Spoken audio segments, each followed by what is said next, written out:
Okay, thank you. Yama, everybody. Yes, my name is Maree Toombs. I'm a proud Aboriginal woman from the Euralayie Kooma Nations. Does anybody here know of a place called Gadooga? Yeah. Yeah, yes, no. It has been voted the most boringest town in Australia. I'm not even kidding. And the highlight is to catch yabbies or boogalies, as we call them, in chip packets when the creek comes up. So thrilling place, but there's some amazing people that come out of there. Gadooga is northwest of Lightning Ridge. So, and on so this is all on my mother's side. So my Kooma mob are from a place called Cunnamulla, which is in southwestern Queensland.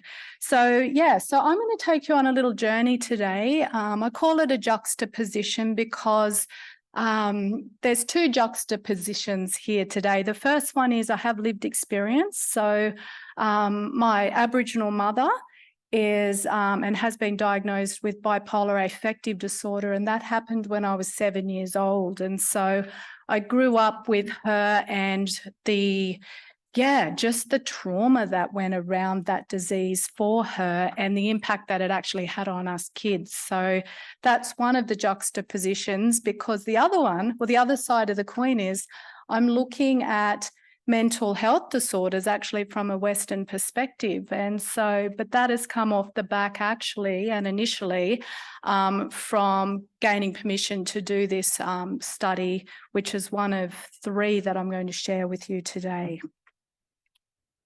So I would like to acknowledge country. So we are on the beautiful Gadigal lands of the Yuin Nation, and I'd like to pay respects to any First Nations peoples in the room and any First Nations peoples online. Okay, a little bit of a history lesson. So how many traditional Aboriginal tribal groups, or we could call them countries, or we could call them language groups, do we have in Australia? Oh, yeah, I heard it, 200 and something. Who said that? You're very close. I'll give you a gold star. We have about 250 countries, and within those countries, we have over the 250, about 650 dialects. So if you think about Australia and you compare it to somewhere like Europe, which has 48 countries, I believe, we are a bloody big place, okay? And each one of our countries has its own autonomy, its own language, its own kinship systems, its own ways of doing things. So working in this space can be really quite challenging, because we're not talking about one particular group of people other than to say that we are First Nations. All right, so this is the quandary that I've had for many years. It's this place where we sit as Aboriginal and or Torres Strait Islander peoples in this country, where we're stuck between these two worlds. So because of government policies, our cultures have been slowly but surely eroded.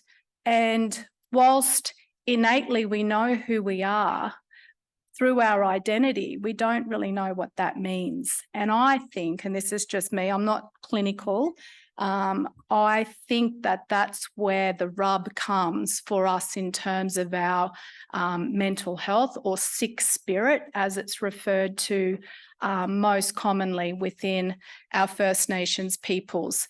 And also when we think about mental illness, it's actually not resonating from the brain, it's resonating from the spirit. So that bit that sits there, you know, and gets you right in the middle of your tummy or wherever it sits on you.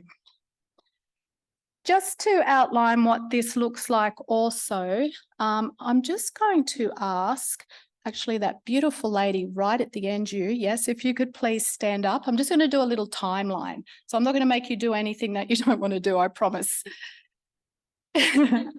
Okay, said like a true woman. All right, so we're going to imagine that this beautiful lady is 60,000 plus years old. So we're just going to use our imaginations here, okay? But she's 60,000 plus years old.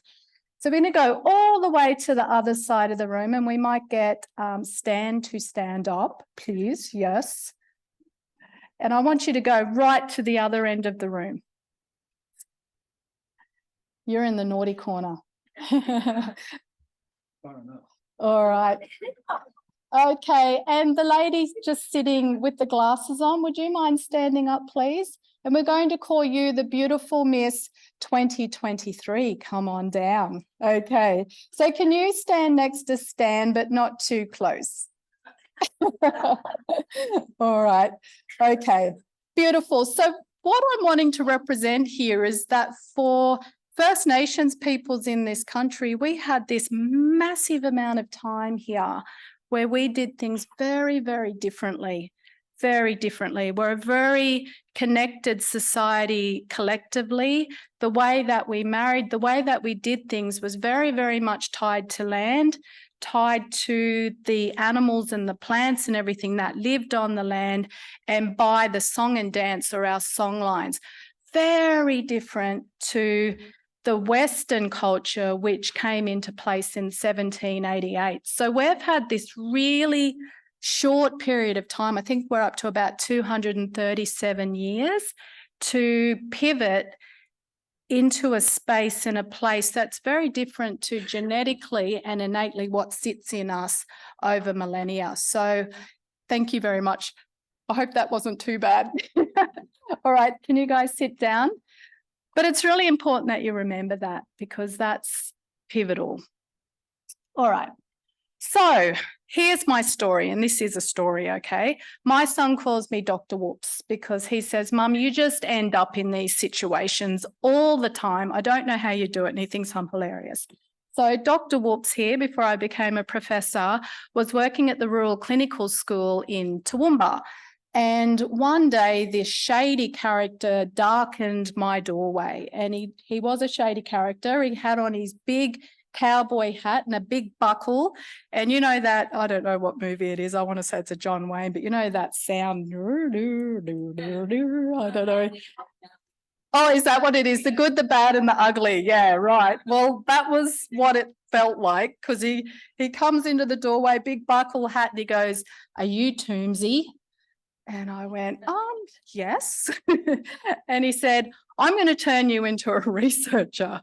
And I'm thinking, who the hell are you? Like, I'd literally just finished my PhD. I was probably 6 months in, and I'd been plucked out of education running an Indigenous enabling program and plopped into a medical school, a rural medical school, to help with curriculum.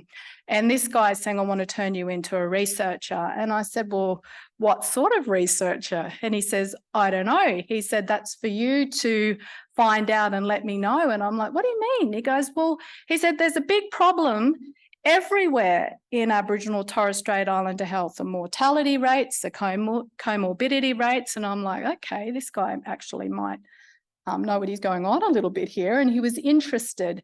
And I said to him, "Well, look, I will go and yarn with community." I said, "I'm a facilitator, I'm not a researcher, but I will go and yarn with communities in that region," of which I did. And I sat down with about 90 different groups, threw me the keys to a really flash car, and off I went. So this was actually the start of something really beautiful, and that was engaging with Aboriginal peoples in that southeast corner of Queensland and over the border into New South Wales. So a lot of that area was where my mob came from, or we had connections. And so what I did during this time was to actually just sit down with people and ask them, what were their needs? What did they need and want, and you know, all of those sorts of things. And the initial response was actually suspicion. And it's like, what do you mean? What do we want? And what are you going to do with the information that we give you? And I just said, look, you know who I am, you know my family. I said, I've been asked to come and do this. I am a researcher, and we can chase funding. I can't promise we'll get it, but we can chase funding to try and make some differences in this space, because there's a dearth of literature. We don't know what's going on. So overwhelmingly, everywhere, it was mental health. people were really worried about common mental disorders, which was really quite interesting. And it was really as it sat as an umbrella that prevented people from actually addressing some of their other comorbidities, so their physical health comorbidities. So these communities wanted a prevalence study. And I'm like, are you serious? This is what this is going to look like. And they're like, we need to know, we need to understand because there's no baseline. And I'm like, who's the researcher here, you or me? So that was one of the main areas. And then the other one was actually around youth suicide, because the rates, unfortunately, in Australia are some of the highest in the world. And so they were the two requests. And so I took that information back to the cowboy, Professor Jeff Nicholson, an endocrinologist, and told him the outcome. And he goes, right. He said, we're going to chase some NHMRC funding. And I'm like, what's that? And I kept getting the acronym wrong. I think I was going NRMCA or something like that. And he's like, NHMRC. And so we went after some funding, and two psychiatrists from Queensland were part of that study. One is Professor Niraj Gill, and the other one is Professor Steve Kisley. Now, both had no idea what they were doing, but they wanted to learn. So they stood behind me, along with Jeff with his 500 plus publication record, and a whole bunch of community people. And we went for one of these grants. And back in the day, it was a project grant, and we got $1.3 million. And I nearly fell over. I was like, oh my goodness, like the euphoria of getting it, and then the actual fear of what are we going to do now was quite terrifying. So, but off we trotted, and we actually used, and somebody might throw something at me here, but we actually used the DSM-4. And I was really uncomfortable about this because it's a Western tool, comes out of the US, and the argument was we have to have a gold standard. We have to have a place to start, and the DSM seemed to be that place. So we did a pilot study with 50 Aboriginal peoples from different areas, and we took them through the DSM-4 and asked them what they thought of it. So I will put in a little caveat here, and that is the people that we interviewed all had English as first language. So 80% of Australian Aboriginal Torres Strait Islander peoples do. And many of them had been heavily colonised through missions and reserves. So we applied this diagnostic tool to 544 people after we did the pilot of 50. In the pilot of 50, the appetite for the DSM-4 was really good. People said it felt like they were able to, for the first time, tell their story, almost like tell a story to a stranger on a train. And they found it very, very therapeutic. There were a couple of questions there that didn't go down too well in terms of diagnosis. And one was along the lines of, do you think you have special powers? Okay. Everybody, including me, because I did this too, and I might have mild OCD, but I won't admit to that. But everybody on that was asked that question said yes. And it wasn't around a psychosis or one of those, scary diseases. It was actually around traditional things. So for me, I have this weird thing that happens to me when I go into country I'm not meant to be on. But everybody had a story like that. And there's something to be said about that when 544 people say that. Second thing I want to point out is if I came up to any one of you in the room and said, hey, I'm doing this research project and I'm wondering if you want to come and do this interview to see if you've got a mental health disorder, what would the answer be? Hell no, I would imagine. But because these communities asked for this, they came and they signed up readily, and to the point where they'd come and knock on the door and say, hey, we hear you got the funding for this and here we are. And one of our Aboriginal health workers recruited 90 people one day at bingo in a place called Boggabilla, which is on the Queensland-New South Wales border, and the rest is history. So these are some of the outcomes of that study. So like I said, 544 interviews, 3 subgroups, The Land Council reserves, that was really interesting. So Toomela and Boggabilla are Land Council reserves. People stay on country on a reserve. Missions, on the other hand, people are removed from their land and they're placed there. And there was a really big difference in the outcomes for those that were on reserve, so their own land, and those that have been placed onto the mission that we looked at was Cherbourg, which is west of Brisbane, and that's where my family were actually sent. We paid people for their time. As you can see there, there's an outline of what we did. I'm just conscious of time. So we actually formed a relationship with the School of Psychology at USQ, and it was a great way to train our psychologists also in how to work with Aboriginal people. So we had about 40 what are they called? Clinical psychologists in training that went through this program with us, and they did a lot of the interviews and they did a lot of the support for mob as they went through this. And after we modified a few of those questions within the DSM-4, we were able to start rolling it out more broadly. So we found it to be culturally appropriate. I mentioned the 50 people, and then we also had an overview of what people felt individually also, because we did these individual interviews. We also had people that were randomly pulled out, and I love saying the psychologists were blinded, but they were blinded to the results of what the DSM found. And as you can see there, the concordance was really, really close. So like I said, both of these psychiatrists, Steve and Neeraj, whilst they'd never worked with Aboriginal peoples before, they had a good understanding of culture once we got going with this project. So they were aware of what to look for, but they did not know what the results were. So we found that really comforting to see where that landed. All right, so we got that study over the line, and I do have these publications also, but what I would say I forgot to mention, and I forgot to put the slide up, was the results, which was really important. But we did find that major depressive disorder was the most common diagnosis, and it was higher than the national average of 2.5% higher for Aboriginal peoples. We found it to be 4.9% higher.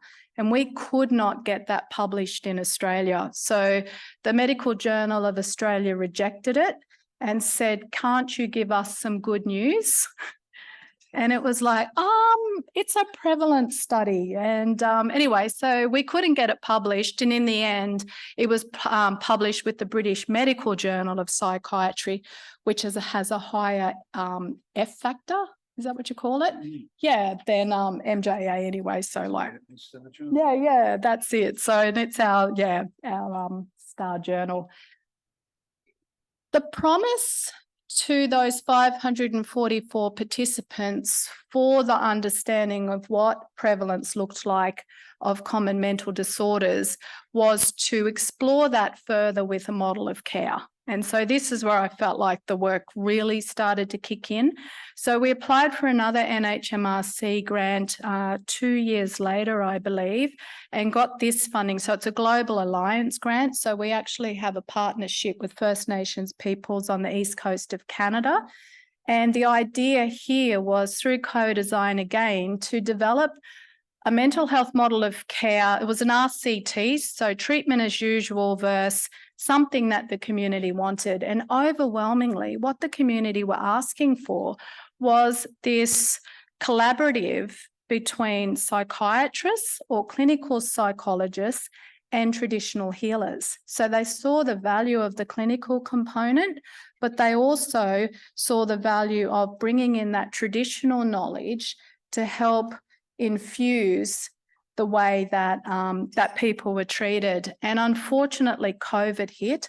But prior to COVID, we had 52 people that were randomly, split off between the two groups. And I can't share the results because we're not finished, but oh my goodness, it was incredible. So for those that went through the model of care, they had 10 sessions with a psychologist or a psychologist, I should say, clinical psychologist, using CBT, which seemed to be quite well, people liked it. Tolerated, thank you. And I've got a headache and that light is not helping. But anyway, well tolerated, along with traditional healer. And so female or a male, they both did things slightly different, but a lot of hands-on and out on country. And one of the nicest successes that we had was a 21-year-old boy who had been clinically depressed since he was about 15 years of age, sat on his couch, didn't move, went through the process, got a job, moved to Cairns and has not looked back. So off he went. But that was amazing. But the feedback from this is that our spirits are sick, our spirits are asleep. And through this process, the traditional healers are waking our spirit up. And the waking up bit is tapping into identity and into culture and into what it actually means to be an Aboriginal person. And I find that correlates really well to major depressive disorder as well, which is depressed feelings. So I think that there's something to be said about that, and we are moving along really well in this space. We've also just got an NHMRC grant to have a look at this particular model of care for young people. I'm not sure how we're going for time, but I've just got one more to share. Oh, here we go. Actually, that one should have went at the front. So that's actually in relation to the first study. All right. Okay. This one here is pretty bloody special. So I also mentioned that communities asked for support around suicide. And so got another NHMRC grant. I sound like I get a lot of them, but I've only had 5. So but anyway, got another one. Sound like a big note. It was for $804,000, and I'm telling you that because the output for this thing has been incredible. Once again, co-designed. We spoke with just about every state and territory in the country and went into multiple communities and yarned about what people needed. And one auntie said, our kids don't kill themselves between the hours of 9 and 5, so we need something that we can do in real time at 2 a.m. when a kid is thinking about killing themselves. And so we came up with another Western program called Assist. I don't know if anybody's ever heard of Assist, but it's a Canadian training program. It is intervention. It came off a research project out of the University of Calgary, and it's very, very Western. I went off to do that training when I got this funding, and on day 2 of that training knew without a doubt that my brother was at risk of suicide. And I knew he was, but I didn't know what to say or do. I just kept saying, you're not thinking about doing something stupid, are you? And he'd go, no, I'm not, sis. But he was. And so this particular program and its model was so intuitive to the way that we as Aboriginal people do things. So it's about noticing. It's about asking directly, it's about hearing story, and it's about leading that person through their own decisions on how they're going to stay safe for now. So that's the model. Everything else about it kind of didn't really fit into the ways that we do things, but it worked.